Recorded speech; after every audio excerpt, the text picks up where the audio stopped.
Quloqboshi tuman Qo'rg'oncha qishlog'idagi Pahlavon hoji choyxonasidamiz.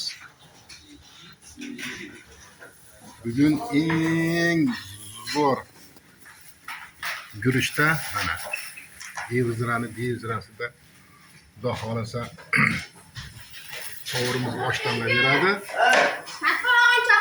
Boshlanishidan qovurib suvni quyguncha bitta kadr qilamiz, Xudo xolasa. Keyin guruch solib, osh pishib damlaguncha yana bitta syomka qilamiz. Kuzatib borsanglar, choyxonada odam juda ko'p. Mana qozonlar qaynagan hammasi. Yigitlarning qo'liga tegmasdan xizmatda.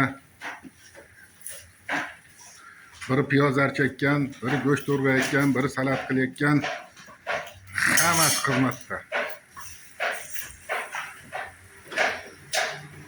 Hozir ana qovurimiz Jirak bo'lyapti.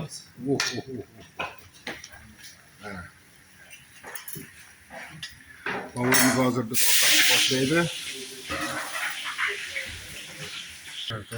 Qovur aka o't yaxyapti mana qozonni tagiga.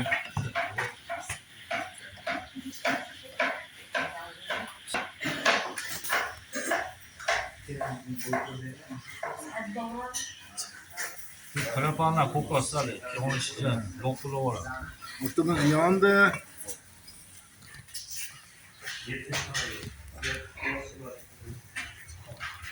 Qovur akamiz ishni boshladi. Choyxonaning asosiy devizi bu yerda tozalikka juda katta e'tibor beradi bular. Hamma yerlar pokiza, qozonda atroflari juda ham pokiza. Artilib idishlar vaqtida yuvilib turadi.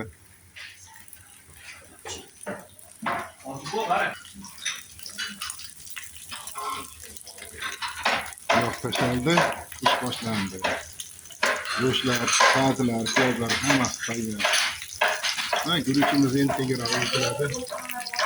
Quloqboshning eng zo'r guruchi. Bezrasi degan guruch. Yog'ni chalastirish kerak. Bezasi chiqquncha.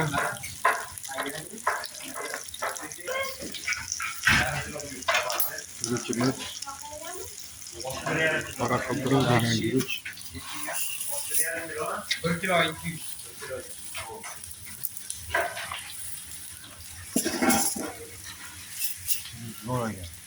Guruchni eng zo'rini oldik, bugun syomka qilamiz deb. Oshi ham zo'r bo'lishi kerak. Choyxonada doimiy go'sht bo'ladi. 100% qo'y go'shti. 100% qo'y go'shti. O'zingiz gapirib nima qiling? 100% qo'y go'shti. Buni buyog'i bittadan qo'y go'shti ham ketaveradi. Hozircha 15 kilo 20 kilo olib turibdi shunda. Ha. Mol go'shtlar deymiz oshlarga. O'zingizlar so'yasizlar-da? Ha, o'zimiz so'yamiz o'g'lisi. Endi mol go'shtlar to'layapsan, Hindistondan kelyapti, ular Xudo saqlasin. Ha, juda nima bo'lyapti endi. Ashina o'zi eskidan qo'y go'shtlari mana bu. O'zi osh qo'y go'shti bilan-da. Shu bilan zo'rda. Mana lama stolovoy yo'q. Zakasdan boshqa o'zingizlar ham ovqat qilib, mahallaga maktabimiz bormaydi.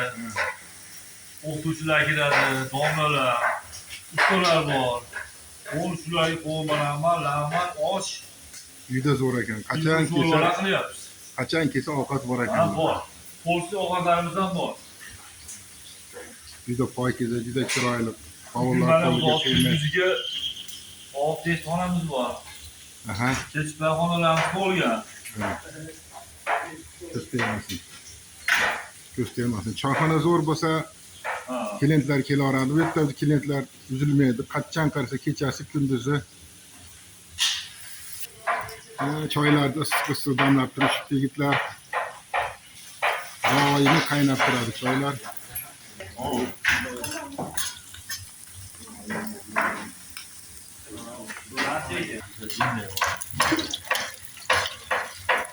Dumba yog'imiz qizarishni boshladi. yog'i chiqdi mana 600 gram yog', 1,5 kilo guruch, qora qilpiqda. İkidamisizlar? İki sonadamisizlar?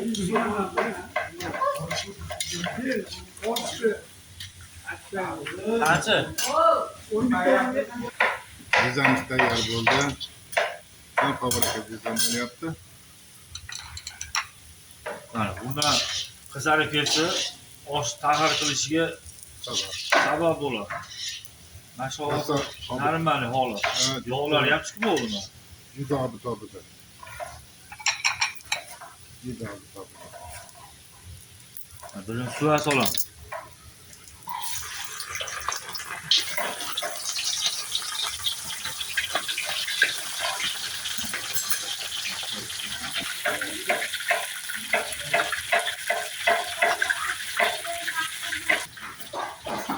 Dizamiz ustiga chiroyli qilib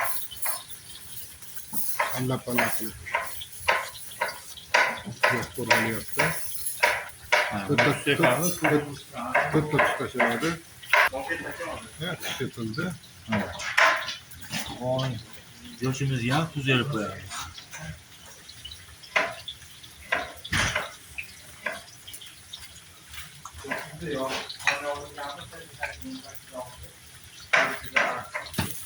Endi piyoz qizarguncha qovuriladi.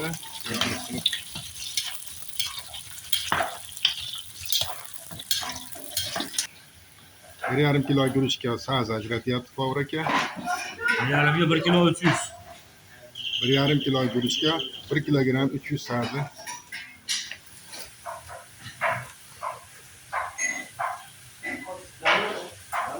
Tortib solamiz doim. Solinyapti. Mana shu holatda bo'ladi. Go'sht bilan ham qizaryapti bu. Ha. Demak go'sht bilan yana qizaradi. Go'sht tashlandi. Go'sht qovurilish mobaynida piyodan birgalikda qovurilib boradi. Osh qilishda 100 dan ortiq usullari bor. Hamlet har xil qovurlar o'zlariga xalq qo'ygan choyxonani qovurlari. Bular oshlar ko'zini baylab qo'ysa ham osh damlab beradigan darajaga yetgan. asosiy bo'ladi.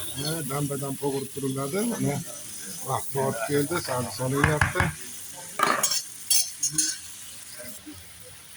Mana sabziga o'zini me'yorida tutildi.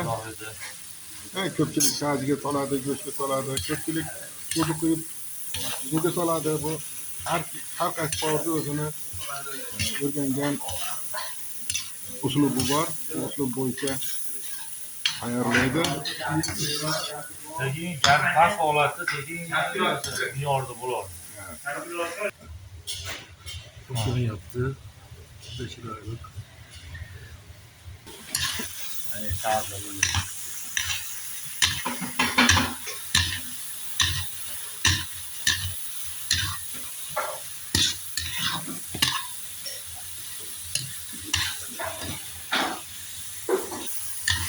Sabzini qovurib turish kerak. Mana bunda aralashtirib.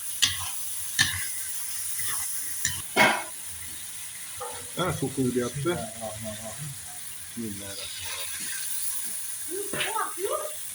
Suv quyildi. Hozir nima bo'ldimi suv? Yetar.